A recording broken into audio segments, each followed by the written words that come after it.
Hello students. तो आज हम लोग एक नया चैप्टर स्टार्ट करेंगे क्लास 6 का, है ना। आज जो चैप्टर स्टार्ट करने वाले हैं उस चैप्टर नंबर 18 है। और वो चैप्टर नंबर 18 जो चैप्टर है वो है properties of angles and lines. आज यही चैप्टर स्टार्ट करने वाले हैं, है ना। Chapter 18 properties of angles and lines.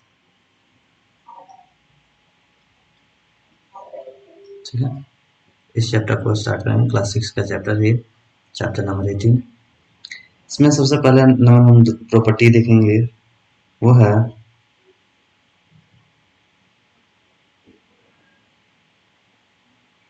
पहला प्रॉपर्टी है प्रॉपर्टी 1।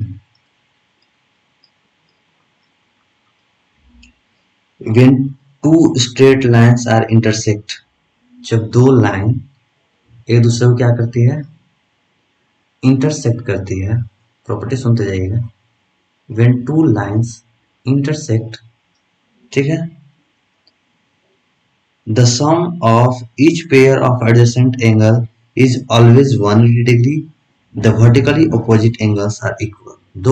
दो ऐसा है कि ये एंगल 1 है, ये एंगल 2 है, ये एंगल 3 है, ये एंगल 4 है। तो प्रॉपर्टी 1 बोलता है कि एंगल 1 प्लस एंगल 2 हमेशा क्या होगा, 180 डिग्री होगा, है ना। या बोल सकते हैं कि एंगल 1 प्लस एंगल 4 जो होगा वो भी कितना होगा, 180 डिग्री होगा। एंगल 3 प्लस एंगल 4 जो है वो भी कितना होगा, 180 डिग्री होगा। और एंगल 2 प्लस एंगल 3 जो है वो भी कितना होगा, 180 डिग्री होगा। ये प्रॉपर्टी नंबर 1 का फर्स्ट पॉइंट है।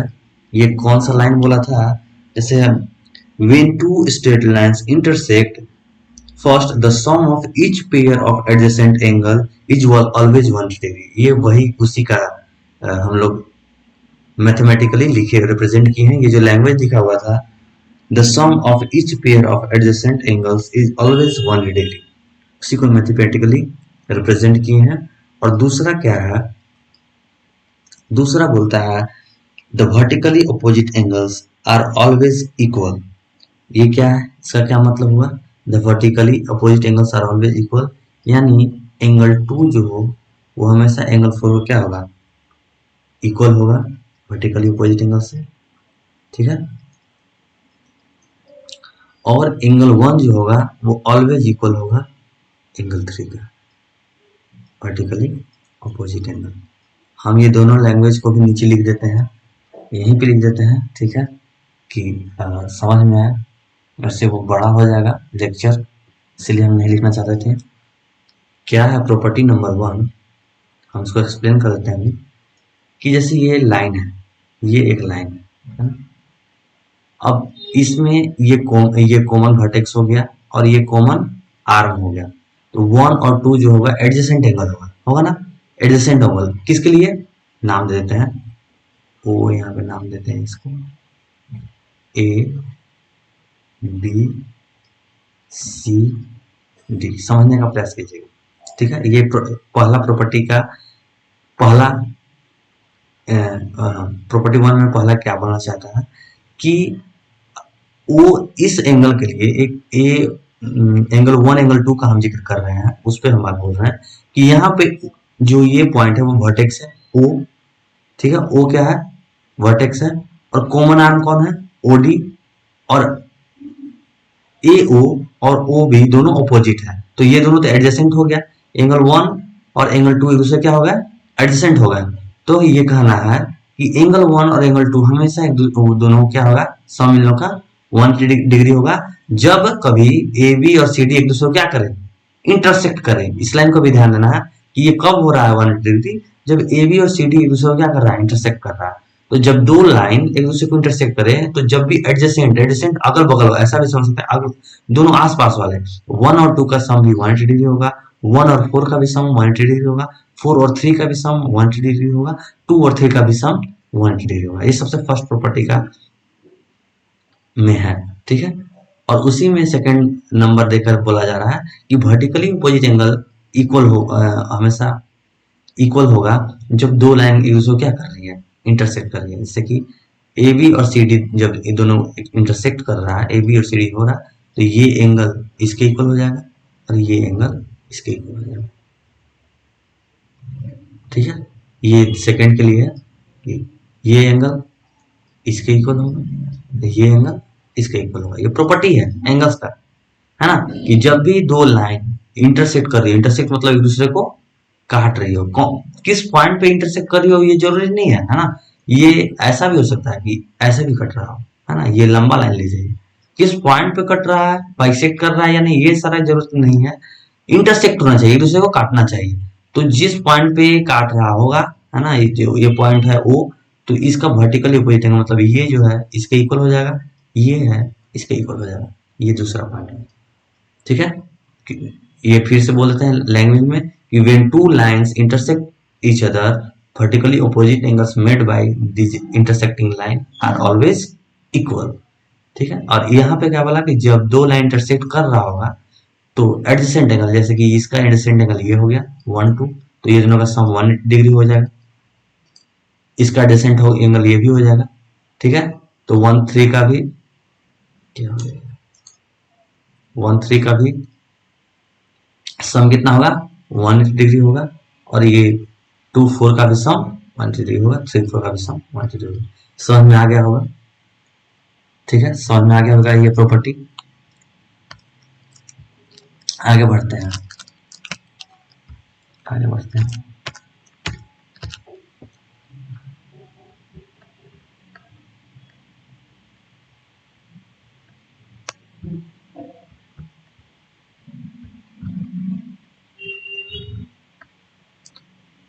ये आगे नहीं बढ़ रहा है, हाँ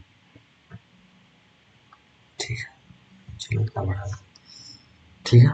प्रॉपर्टी नंबर 2 है, प्रॉपर्टी 2 क्या बोलता है उसको देखते हैं।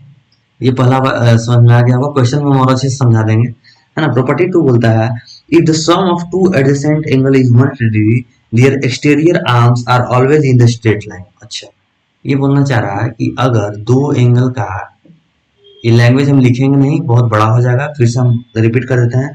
If the sum of two adjacent angles is 180 degree their exterior arms are always in the same straight line. कहने का मतलब है कि अगर, ठीक है, ओ ए बी सी, बोलना चाह रहा है ना कि अगर angle A O C plus angle B O C अगर 180 डिग्री होता है, क्यों होगा, क्योंकि पहला नंबर कि ये कॉमन आर्म है, कॉमन आर्म है ना, कॉमन आर्म है, ये इसका अपोजिट एंगल है, ये अपोजिट एंगल, दोनों एक दूसरे को अपोजिट है कॉमन आर्म के, सेम वर्टेक्स कॉमन आर्म, तो ये तो एडजेसेंट एंगल हो गया। ये एंगल, एंगल 1 जो है, एंगल 2 जो है क्या है, एडजेसेंट एंगल है, और दोनों का सम 180 डिग्री है।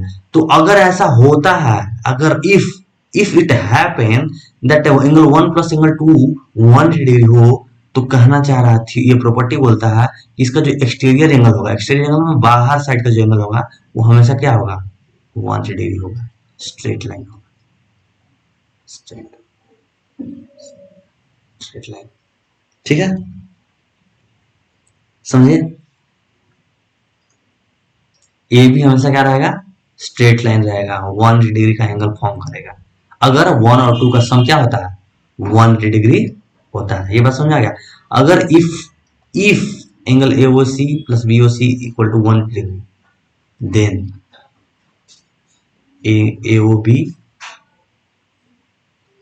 Angle A O B, exterior angle A O B equal to 180 degree, या बोल सकते हो कि ए ओ बी क्या होगा, स्ट्रेट लाइन होगा, ये प्रॉपर्टी बोलना चाहता है। और कन्वर्सली भी यही बोलना चाह रहा है कि नहीं हो जा रहा है ना, क्या कुछ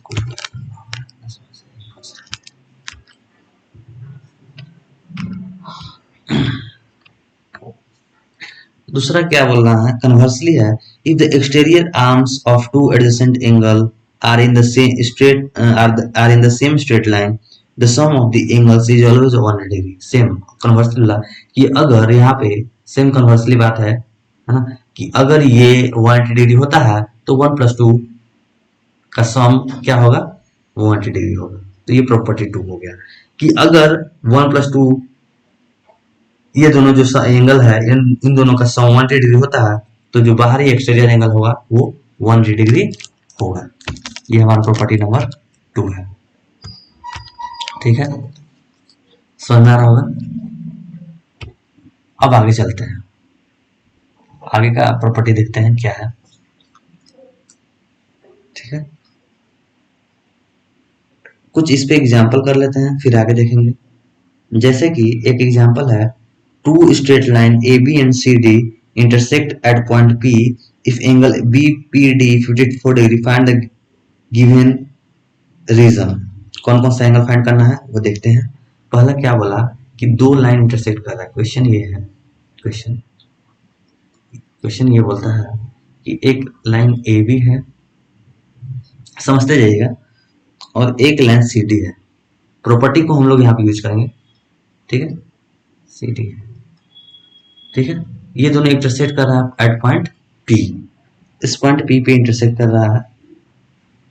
if angle BPD, BPD angle कौन सा है देखिए, BPD angle, if angle BPD कितना है 54 डिग्री, 54 डिग्री। तो हमसे पूछता है, दो एंगल पूछता है। पहले गिवन क्या है, गिवन है, गिवन तो ये भी है कि A B and C D intersect each other. तो ये लिख सकते हो A B and line A B, ऐसे लाइन, इसको इरेज कर सकते हैं। ठीक है, line A B and C D intersect each other. और दूसरा गिवन क्या है कि angle BPD equal to 54 degree. Find क्या करना है, फाइंड करना है, फाइंड करना है पहला एंगल एपीडी, एपीडी, और दूसरा हमको फाइंड करना है एंगल एपीसी, एपीसी। ठीक है, सॉल्यूशन। अब बताइए, सबसे फर्स्ट यहाँ पे देखने से पता चल रहा है कि एपीडी इस एंगल का सम और इसका दोनों का सम क्या हो जाएगा, 180 डिग्री होगा। एडजेसेंट एंगल स्ट्रेट लाइन है। Angle APD plus angle BPD equal to 180 degree. ठीक है, property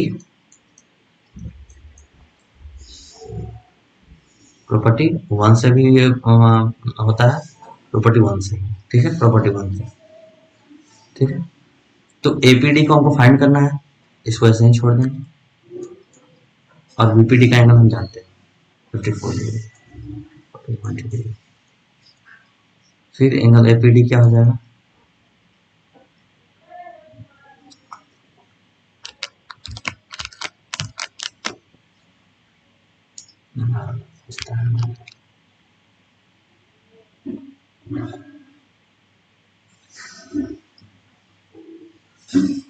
APD 180 degree minus 54 degree.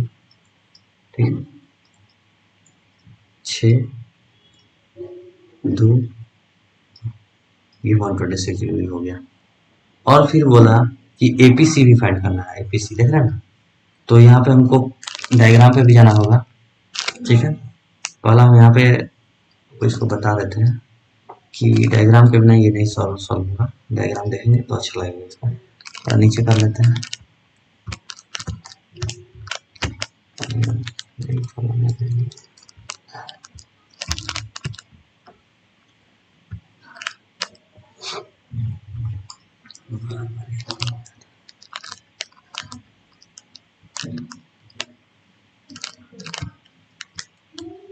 ठीक है। डायग्राम को देखते हैं, आपको दिख रहा होगा, थोड़ा और नीचे कर देते हैं डायग्राम को, कि बीपीडी जो है, जब हम यहाँ पे आएंगे देखेंगे कि बीपीडी जो है, बीपीडी वो इक्वल हो जाएगा एपीसी का। ये क्यों होगा? क्योंकि वर्टिकली अपोजिट एंगल है ना। ये एंगल जो है इसका वर्टिकली अपोजिट एंगल है।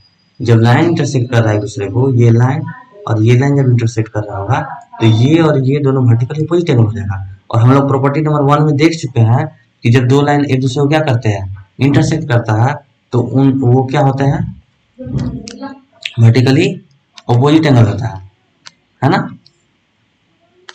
पता है कि नहीं? पता है।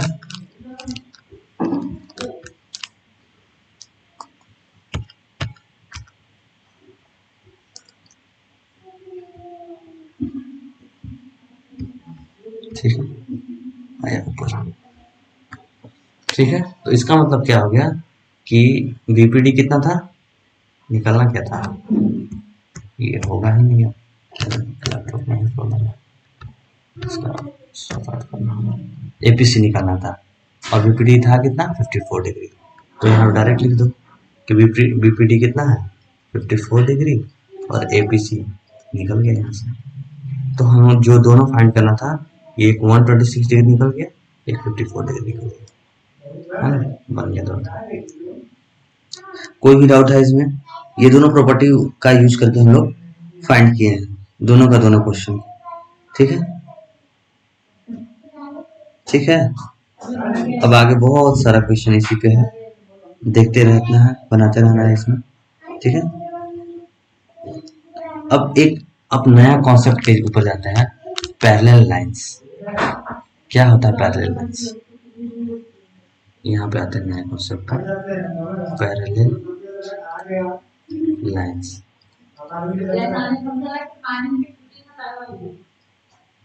कब दो लाइन को पैरेलल हुए?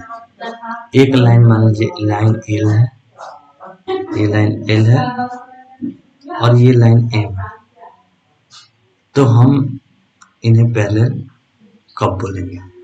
तो पैरेलल लाइन को हम लोग देखेंगे, two straight lines are said to be parallel if they do not meet no matter how much they be extended in either direction। मतलब कि आप इधर इसको बढ़ाते जाओ इस साइड में, ठीक है, इस साइड में बढ़ाओ इतना दूर, या इधर भी, लेकिन कभी भी ये दोनों लाइन एक दूसरे को कभी ऐसे इंटरसेक्ट नहीं करेगा, है ना, किसी भी पॉइंट पे ऐसे क्रॉस नहीं करेगा।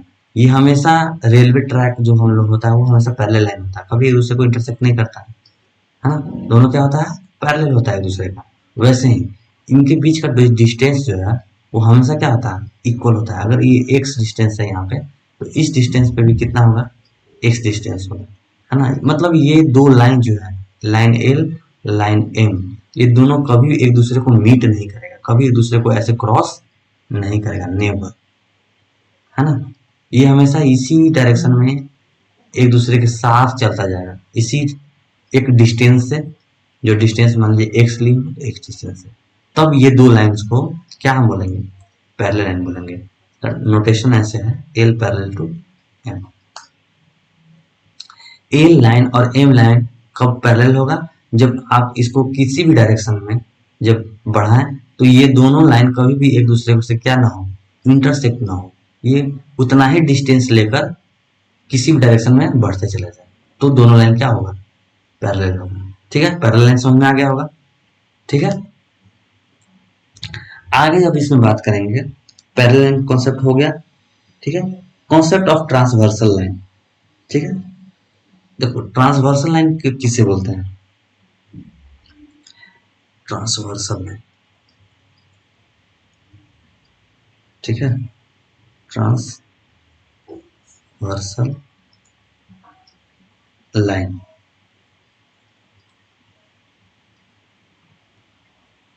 ट्रांसवर्सल लाइन किसे बोलते हैं, when a line cuts two or more line whether parallel or non-parallel, the line is called a transversal line or simply a transversal in each of the following figure PQ।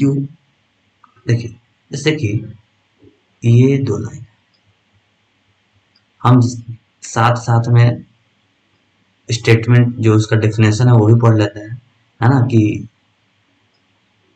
आपको language में भी समझ में आए कि हम क्या बताना चाह रहे हैं। ये यहाँ पे ये जो काम करेगा, दो लाइन है ना, ये दो लाइन को कट कर रहा है कौन, ये लाइन कोई मान लीजिए कि P है, तो यहाँ पे P क्या होगा, एक ट्रांसवर्सल लाइन, ट्रांसवर्सल लाइन, या फिर ये दो लाइन पैरेलल लाइन, ठीक है, और इससे ये लाइन कट कर रहा है, इस लाइन का नाम P है, तो ये क्या लाइन होगा, ट्रांसवर्सल। कहने का मतलब है ट्रांसवर्सल लाइन, कहने का मतलब है कि या नॉन पैरेलल हो या पैरेलल हो, ठीक है, नॉन पैरेलल हो या पैरेलल हो, दो या तीन ऐसे लाइन हो जिनको एक ही लाइन कट करता है, ठीक है, मेनी पॉइंट्स पे, ठीक है, जैसे एक यहाँ पॉइंट है, इस पॉइंट पे कट किया, इस पॉइंट पे इसको कट किया, है ना, इस पॉइंट पे, इस पॉइंट पे, यहाँ पे, इस पॉइंट पे, इस पॉइंट पे, तो इस लाइन को क्या बोलते हैं, ट्रांसवर्सल लाइन। इस लाइन को जो लाइन कट करता है, ये लाइन क्या है, ट्रांसवर्सल लाइन। पैरेलल लाइन समझ में आ गया होगा, ठीक है, ट्रांसवर्सल लाइन समझ में आ गया होगा।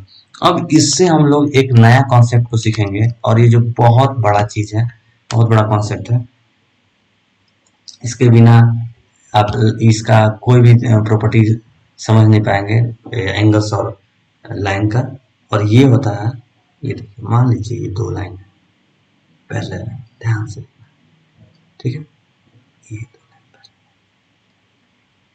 ठीक है, और ये एक लाइन ट्रांसवर्सल, इसको क्या कर रहा है, कट कर रहा है, ठीक है, पैरेलल है तो एल एम, पैरेलल को ऐसे भी दिखाते हैं, ठीक है, ये दिखाने का सिंबल है, इसको देखते ही समझ जाना है कि ये दोनों लाइन क्या है, एक दूसरे के पैरेलल है। ये 1 है, ये 2 है, ये 3 है, 4 है, ये 5 है, 6 7 8, ठीक है,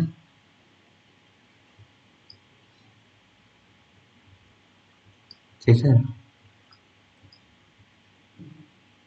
तो कहना है कि 1 जो होगा एंगल 1 वो इक्वल होगा एंगल 5 का।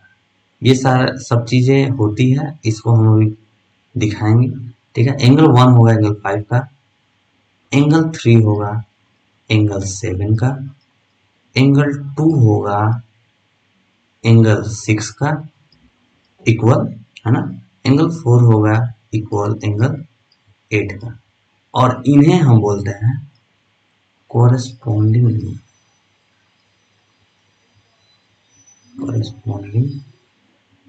एंगल, ठीक है।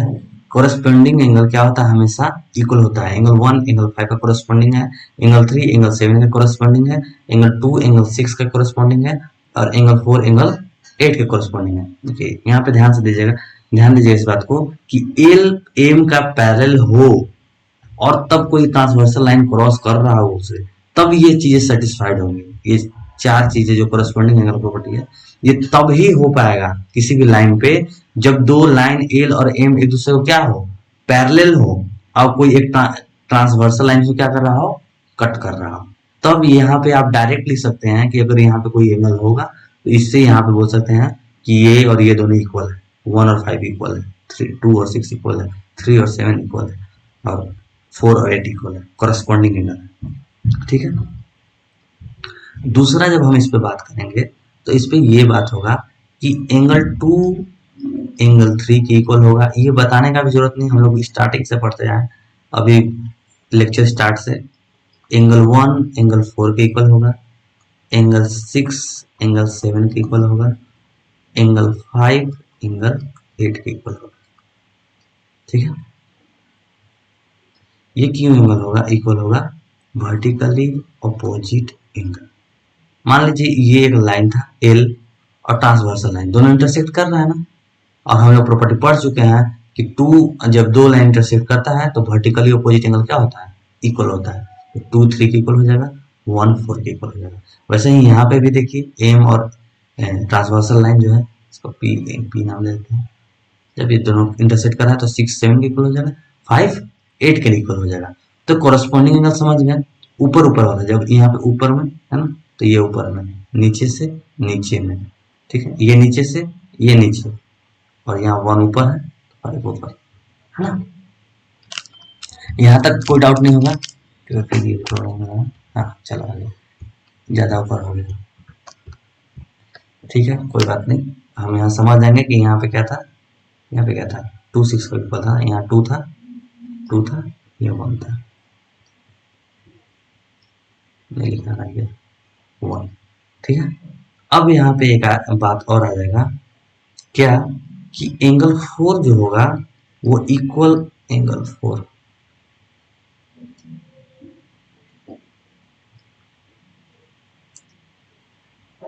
एंगल 4 जो है वो इक्वल होगा एंगल 5 का, एंगल 3 जो है वो इक्वल होगा एंगल 6 का। ये क्यों होगा? ये होगा क्योंकि alternate interior angle are always equal. ये इक्वल का साइन है बीच में, याद रखिएगा। एंगल 4 इक्वल हुआ एंगल 5 का, एंगल 3 इक्वल हुआ एंगल 6 का, इक्वल हो रहा है ना। तो अगर दो लाइन पैरेलल है, एल पैरेलल है एम के, एक ट्रांसवर्सल लाइन है, तो एंगल 4 इक्वल होगा एंगल 5 का, एंगल 3 इक्वल होगा एंगल 6 का। ठीक है। और ये यहां से ये भी हो जाएगा कि एंगल 2 इक्वल होगा एंगल किसका? 7 का, और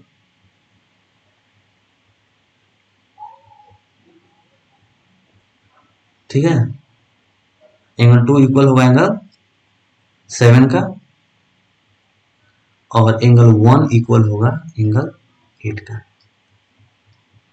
alternate exterior angle, exterior angle. ठीक है। यहाँ पे अभी और भी चीजें बतानी है, जगह कम पड़ रहा है ना। ये कैसे हो जाएगा? देखिए यहाँ पे हम एक बार इसको रीचेक करते हैं। एंगल 2 + 4 तो 180 डिग्री होता है। ठीक है। और एंगल 6 + एंगल 8 भी 180 डिग्री होता है। ठीक है। तो एंगल 8 की जगह क्या लिख सकते हैं? एंगल 5 लिख सकते हैं, और एंगल 6 की जगह लिख सकते हैं एंगल 7। ठीक है। 8 की जगह एंगल 5 लिख सकते हैं, और 6 की जगह लिख सकते हैं एंगल 7। तो 5 जो होता है ये दोनों इक्वल हो जाएगा लाइन। ठीक है। एंगल 2 + एंगल 4 इक्वल हो जाएगा एंगल 7 + एंगल 5।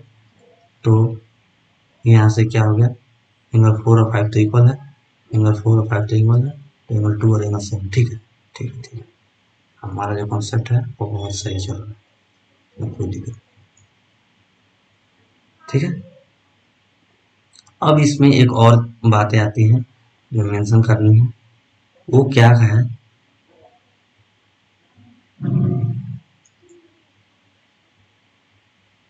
वो ये है, नीचे साइड लिखते हैं बनाकर फिर से। ठीक है। यहाँ पे नहीं हो पाएगा, यहाँ पे जगह कम पड़ जाएगा, तो हम लोग नीचे साइड इसको बनाकर फिर से इसको आगे चीजों को मेंशन करते हैं। यहाँ समझ में आ गया? कोरस्पॉन्डिंग एंगल इक्वल होते हैं, वर्टिकली अपोजिट एंगल इक्वल होते हैं, ऑल्टरनेट इंटीरियर एंगल इक्वल होता है, ऑल्टरनेट एक्सटीरियर एंगल इक्वल होते हैं। यहाँ तक कोई डाउट नहीं होगा? और यहाँ तक समझ में आ गया होगा। ठीक है, अब हम लोग आगे आते हैं नए चीजों पे।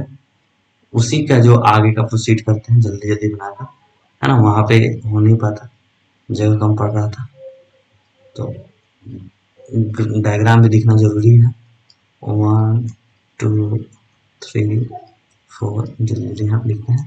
5 6 7 8, ये एल था, ये एम था, ये पॉइंट पी था।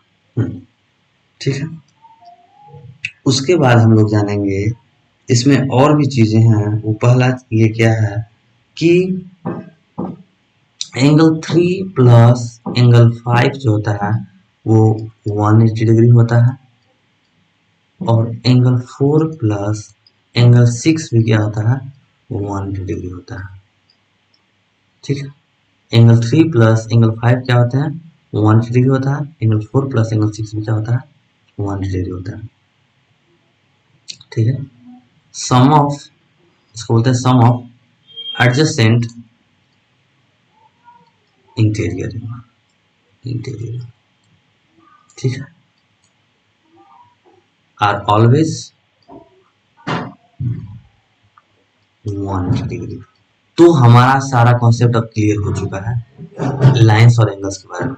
कि पहला ये एंगल 2 जो होगा एंगल 6 के इक्वल होगा, 1 है 5 के इक्वल, 4 8 के, 3 7 के, इसको बोलेंगे कोरेस्पॉन्डिंग एंगल। उसके बाद 2 जो होगा 3 के इक्वल होगा, वर्टिकली अपोजिट एंगल। 1 जो होगा 4 का होगा, वर्टिकली अपोजिट एंगल। एंगल 6 जो होगा एंगल 7 का होगा, वर्टिकली अपोजिट एंगल। 5 जो होगा एंगल 8 का वर्टिकली अपोजिट। फिर उसके बाद एंगल 4 जो था वो एंगल 5 का अल्टरनेट इंटीरियर। एंगल 3 एंगल 6 का अल्टरनेट इंटीरियर। एंगल 2 एंगल 7 का अल्टरनेट एक्सटीरियर। एंगल 1 एंगल 8 का अल्टरनेट एक्सटीरियर।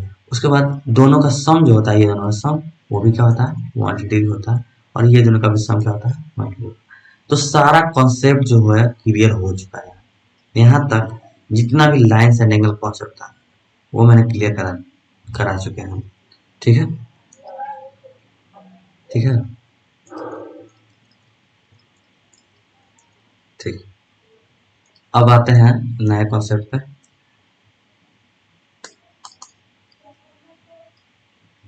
ये क्या है, ठीक है। अब कॉन्सेप्ट नहीं, क्वेश्चन करेंगे। क्वेश्चन ऐसा है कि एक एग्जाम्पल है, उसको करेंगे अभी। एग्जाम्पल में क्या है, एग्जाम्पल ऐसा है, देखते हैं क्या है। एग्जाम्पल में है क्या, क्वेश्चन क्या है। एग्जाम्पल में एक डायग्राम दिया हुआ है,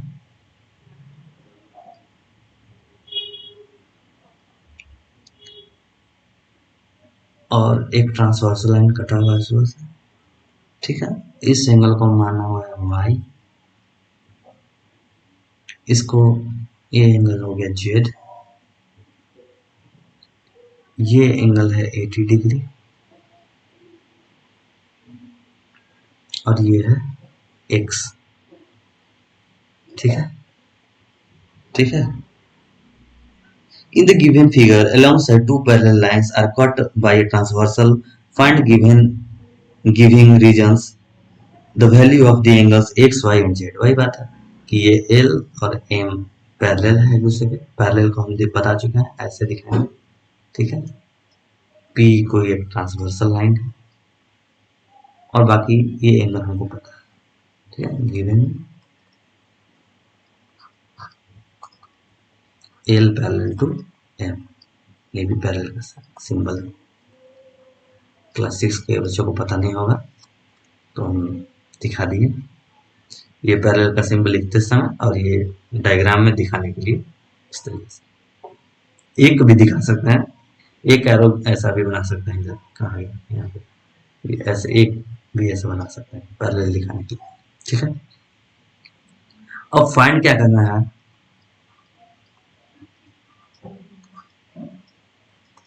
एक्स वाई जेड फाइंड करेंगे, भी सॉल्यूशन करेंगे इसका। वो ऐसा है कि 80 डिग्री जो होगा ना वो x के इक्वल हो जाएगा। क्यों, वर्टिकली अपोजिट एंगल, यहाँ से हमको x मिल गया डायरेक्ट। क्यों ऐसा वर्टिकली अपोजिट एंगल हुआ?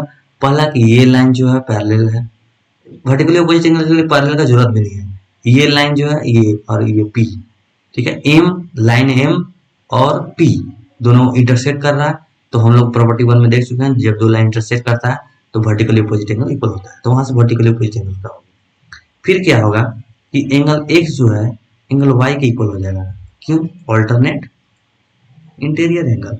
अभी ऊपर देख चुके हैं कि जब दो लाइन पैरेलल हो और एक ट्रांसवर्सल लाइन उसको क्रॉस करता हो तो क्या होता है उस समय कि ऑल्टरनेट इंटीरियर एंगल इक्वल होता है। तो x तो मेरा 80 डिग्री मिल गया था, x 80 डिग्री मिल गया था, तो y भी मेरा कितना हो गया? 80 डिग्री हो गया। और एक कॉन्सेप्ट और है, वहां से हम लोग भी फाइंड कर सकते हैं इसको। क्या है कि y प्लस जेड जो होगा वो क्या होगा? y प्लस जेड जो होगा तो क्या होगा? 180 डिग्री।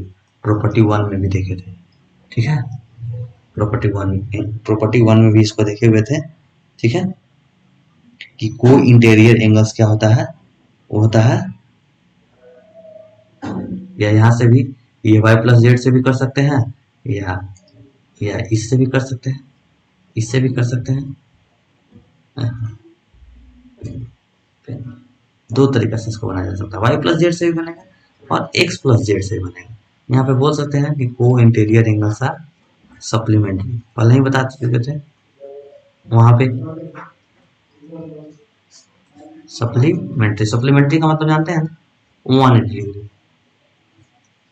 ये x और z का सम क्या होता था? 180 डिग्री होता था ना, ठीक है, यहाँ से भी बन सकता है, y प्लस जेड से भी बन सकता है। तो x कितना था? 80 डिग्री प्लस जेड 180 डिग्री, ठीक है, तो z कितना हो जाएगा? 180 डिग्री माइनस 80 डिग्री और 100 डिग्री। यहाँ पे भी आपको कोई प्रॉब्लम नहीं होगी, ठीक है।